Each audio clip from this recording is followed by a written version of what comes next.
नमस्कार दोस्तों, मेरा नाम है सौरभ। तो आज के इस वीडियो में हम आपको बताएंगे कि अगर आप भी बैंक लोन लेना चाहते हैं एजुकेशन के लिए, मतलब अगर आप एजुकेशन लोन लेना चाहते हैं तो आपको क्या क्या प्रोसीजर फॉलो करना है ताकि आपको एजुकेशन लोन इजीली मिल जाए। तो देखिए, एजुकेशन लोन के लिए सबसे पहले आपको एडमिशन ले लेना पड़ेगा किसी पार्टिकुलर कॉलेज में या किसी यूनिवर्सिटी में। ऐसा बिल्कुल नहीं है कि आप सीधे बैंक में जाएंगे और कोई लोन ले लेंगे, आपको ऐसा नहीं मिल सकता है लोन। सबसे पहले आपको एडमिशन लेना पड़ेगा कोई भी इंस्टीट्यूट में, चाहे वो प्राइवेट हो या गवर्नमेंट हो। दूसरा, एडमिशन लेने के बाद आप सीधे बैंक में जाके ये नहीं बोल सकते कि हमें लोन दे दीजिए, या आप ये एप्लीकेशन लिख के बैंक में चले जाएंगे तो उस तरीका से आपका लोन स्वीकार नहीं होता है। लोन एप्लीकेशन का आपको एक ही प्लेटफॉर्म है जो है आपका विद्यालक्ष्मी पोर्टल। तो एक ही तरीका है जिससे आपको लोन का आवेदन करना है, आपका वो वे है आपका Vidyalakshmi portal. Vidyalakshmi portal site पे जाकर ही आपको सारे डिटेल्स भरने, आपको रजिस्ट्रेशन करना रहता है। उसके बाद अपना बैंक डिटेल्स, अपने पेरेंट्स का बैंक डिटेल्स, अपना पैन नंबर, आधार नंबर, ये सब पुट करना रहता है। साथ ही साथ आपको अपने कॉलेज का लिस्ट भी डालना रहता है, कौन से कॉलेज में आप पढ़ रहे हैं या कौन सी यूनिवर्सिटी में आप पढ़ रहे हैं। और तो और आपको अपने कॉलेज या यूनिवर्सिटी का फीस स्ट्रक्चर भी डालना पड़ता है, ताकि आपको जो कॉलेज को अगर लोन दिया जाएगा तो वो उस हिसाब से दिया जाएगा कि कब कौन सा फीस देना है, कितना फीस देना है। तो आपको ये रहा कि कैसे आवेदन करना है। तो आवेदन आपको जाके करना है विद्यालक्ष्मी पोर्टल पे, और यही एक तरीका है जिससे आप एजुकेशन लोन आवेदन कर सकते हैं, वो है विद्यालक्ष्मी पोर्टल साइट पे जाके।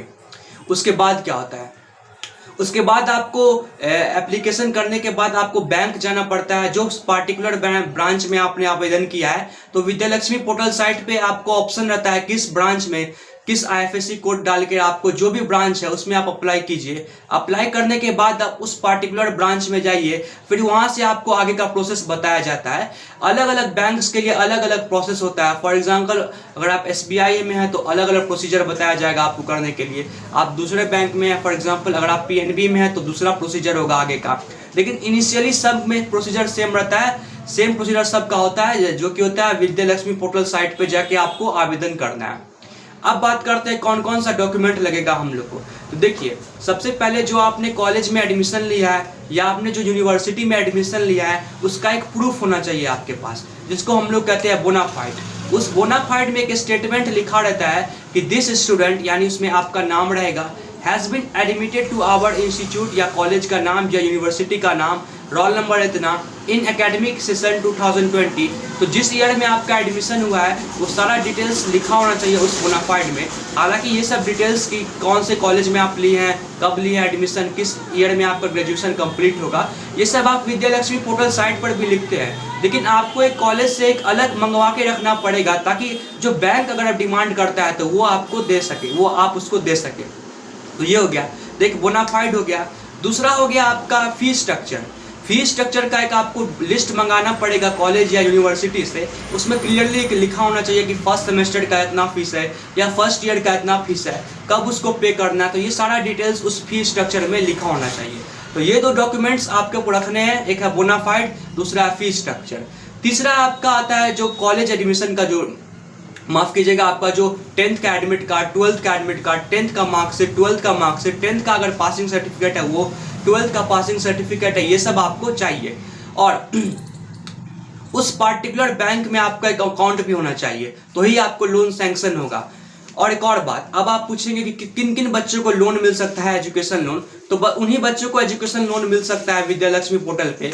मतलब आप जब विद्यालक्ष्मी पोर्टल पे अप्लाई करने जाएंगे तो आप देखेंगे कि 4.5 लाख, अप टू 4.5 लाख जिनका पेरेंटल इनकम है उन्हीं के लिए आवेदन हो पाएगा, अदरवाइज उनका आवेदन नहीं हो पाएगा।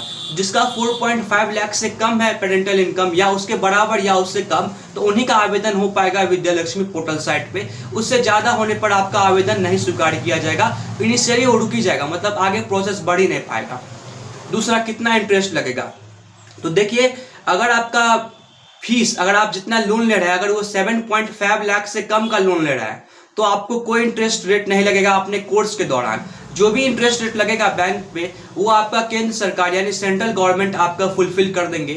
आप लोग को एक भी रुपया नहीं लगेगा जब तक आप कोर्स कर रहे हैं तब। फॉर एग्जांपल, अगर आपका 4 साल का बीटेक का कोर्स है, आपने 2020 में एडमिशन लिया है और आपने विद्यालक्ष्मी पोर्टल से अप्लाई कर दिया है, तो अप्लाई करने के बाद जितना का आप लोन लेंगे तो या तो सब माफ कीजिएगा, अगर आप 7.5 लाख से कम ले रहे हैं तो आपका जो लोन का जो इंटरेस्ट रेट है 4 साल के दौरान कुछ नहीं लगेगा, आपको कुछ नहीं देना पड़ेगा। आपको जो भी देना पड़ेगा सेंट्रल गवर्नमेंट को देना पड़ेगा, आप अपनी तरफ से निश्चिंत रहेंगे।